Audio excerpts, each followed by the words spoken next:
Hey there, bread lovers! Welcome back to our cozy kitchen, where today we're diving into the delightful world of Indian-style bread.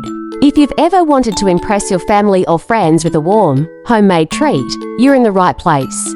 Let's roll up our sleeves and get started. First up, we're making a classic Indian flatbread called roti.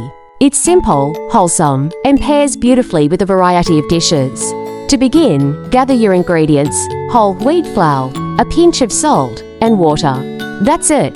The beauty of roti lies in its simplicity.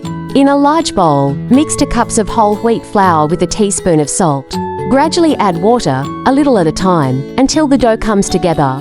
Knead it for about 5 to 7 minutes until it's smooth and elastic. This is where the magic happens. Let the dough rest for at least 20 minutes. This helps it become even softer.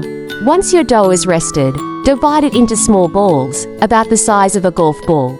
Dust your work surface with a little flour and roll each ball into a thin circle.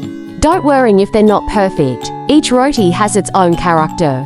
Now, heat a tawa or a non-stick skillet over medium heat. Place your rolled out roti on the hot surface. Cook for about 30 seconds or until you see bubbles forming.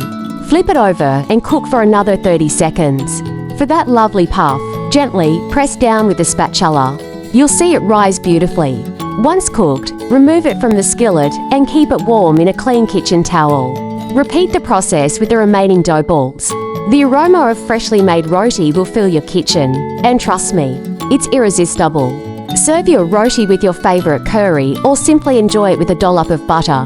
It's a comforting, satisfying experience that brings everyone together at the table. Thank you for joining me today. I hope you feel inspired to try making this delicious Indian-style bread at home. If you enjoyed this recipe, don't forget to like, share, and subscribe for more delightful cooking adventures. Happy baking, and see you next time!